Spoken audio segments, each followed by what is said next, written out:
नमस्कार, राम राम। रेलवे नई भर्ती आ चुकी है। आरपीएफ कांस्टेबल और एसआई में भर्ती फाइनली आ गई है। काफी लंबे समय से इंतजार चल रहा था कि आरपीएफ रेलवे प्रोटेक्शन फोर्स में भर्ती कब आएगी। तो चलिए जानते हैं वैकेंसी का क्या सिलेक्शन प्रोसेस है, फॉर्म कब से अप्लाई हो रहे हैं, क्या हमारी एलिजिबिलिटी रहने वाली है कांस्टेबल के लिए और एसआई के लिए, दोनों के लिए अलग अलग है।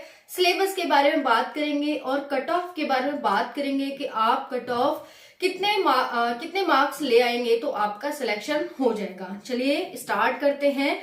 ये जो भर्ती आई है वो 2500 पोस्ट पर भर्ती आई है, जिसमें से कुछ पोस्ट एसआई की हैं और कुछ पोस्ट कांस्टेबल की हैं। तो चलिए जानते हैं। वीडियो को ध्यान से देखना, एंड तक देखना और चैनल को सब्सक्राइब कर लेना। ठंड का मौसम है, ठंड से बचकर रहिए। बस ये फरवरी का मंथ और है ठंड का, इसके बाद ठंड को टाटा बाय बाय कर देंगे। तो स्टार्ट करते हैं। रेलवे सुरक्षा बल यानी आरपीएफ, इंग्लिश में इसे रेलवे प्रोटेक्शन फोर्स कहते हैं। इसकी नई भर्ती अप्लाई डेट देखिए, इसमें जो टोटल पोस्ट है वो 2500 है, जिसमें से कांस्टेबल के लिए 2000 पोस्ट है और एसआई के लिए 250 पोस्ट है। देखिए जो 250 पोस्ट है उसमें से मेल के लिए 213 हैं और फीमेल के लिए 73 पोस्ट हो जाती हैं। अब हम बात कर लेते हैं यहाँ पर कांस्टेबल की, वो है 2000।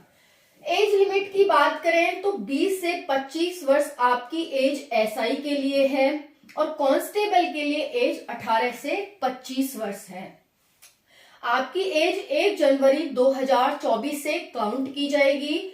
एससी एसटी को, ओबीसी को 3 वर्ष का एज रिलैक्सेशन और एससी एसटी को 5 वर्ष का एज रिलैक्सेशन यहाँ पर दिया गया है। क्लियर हो गया इतना। अब हम बात कर लेते हैं क्वालिफिकेशन की। तो क्वालिफिकेशन एसआई के लिए यानी सब इंस्पेक्टर के लिए हो जाएगी ग्रेजुएशन और वहीं पर कांस्टेबल के लिए हो जाएगी 10th पास। तो ये हमारी क्वालिफिकेशन हो जाती है। अब हम बात कर लेते हैं फीस के बारे में। फीस है आपकी जनरल ओबीसी ईडब्ल्यूएस के लिए 500 रुपए, वहीं पर एससी एसटी के लिए फीस 250 हो जाती है। जो भी अदर कैटेगरी फीमेल है उनके लिए 250 फीस हो जाती है। तो यहाँ पर फीस ध्यान रखेंगे, जनरल ओबीसी ईडब्ल्यूएस 500 और अदर इस कैटेगरी 250। चलिए अब हम बात कर लेते हैं सिलेक्शन प्रोसेस की। सिलेक्शन प्रोसेस आपका कुछ इस प्रकार है कि पहले आपका रिटन एग्जाम होगा, उसके बाद आपका पीटी पीएमटी होगा, physical eligibility test and physical measurement test, उसके बाद डॉक्यूमेंट वेरिफिकेशन और फाइनली आपका मेडिकल हो जाएगा। ये दोनों के लिए यानी कांस्टेबल और एसआई का सिलेक्शन प्रोसेस हो जाएगा और सेम फीस आपकी यहाँ दोनों के लिए हो जाएगी। बाकी रही एलिजिबिलिटी की बात, मैंने अलग अलग आपको बताया कि कांस्टेबल के लिए एलिजिबिलिटी ये है और एसआई के लिए एलिजिबिलिटी ये है। कांस्टेबल के लिए एज ये है और एसआई के लिए एज ये हो जाती है। कांस्टेबल की जो पोस्ट है वो ये है और एसआई की पोस्ट ये है। क्लियर हो गया। चलिए अब हम कुछ इंपॉर्टेंट सा देख लेते हैं कि कुछ इंपॉर्टेंट है आपके लिए। जो वैकेंसी है वो जोन वाइज आती है और कट ऑफ भी आपकी जोन वाइज ही जाती है, यानी अलग अलग जोन की अलग अलग कट ऑफ जाती है। 120 क्वेश्चन और 120 मार्क्स का आपका पेपर आता है। अगर इसमें से आप 90 प्लस लाने की क्षमता रखते हैं तो आपका सिलेक्शन हो जाता है। चलिए आगे देख लेते हैं रिटन एग्जाम, क्योंकि आपका पहले रिटन एग्जाम होगा जो कि सीबीटी होगा, कंप्यूटर बेस्ड टेस्ट होगा। तो इसका जो सिलेबस है वो कुछ इस प्रकार है। 120 क्वेश्चंस 120 मार्क्स के 3/2 यानी 1.5 घंटे का समय होगा, जिसे हम 90 मिनट भी कह सकते हैं। तो जो भी बच्चे इससे कंफ्यूज हो रहे हो वो 90 मिनट अपनी टाइमिंग लिख लेना या फिर 1.5 घंटे लिख लेना। अब हम बात कर लेते हैं यहाँ पर 1/3, इसमें नेगेटिव मार्किंग भी है। तो आपको अपने क्वेश्चंस सोच समझकर अटेम्प्ट करने होंगे कि भाई मुझे डाउट है इस क्वेश्चन में तो मैं ना करूं। वो बहुत रेयर चांस हो जाता है कि भाई हमें क्वेश्चन अटेम्प्ट करना पड़ जाता है कि भाई मेरे मार्क्स नहीं बन रहे, तो आर या पार। तो दो क्वेश्चन वाला यानी दो ऑप्शन में जब डाउट होता है तो बच्चा ज्यादातर कर ही लेता है अटेम्प्ट, बट जहां तक है वहां तक बचना इससे नेगेटिव मार्किंग से। अब बात कर लेते हैं रीजनिंग की, इसमें क्या क्या आने वाला है। तो 3 प्रकार के इसमें टॉपिक आने वाले हैं। पहला है रीजनिंग, दूसरा है जीके और तीसरा है मैथ्स। सबसे ज्यादा वेटेज आपका कौन रखता है? जीके रखती है, यानी जनरल नॉलेज रखती है।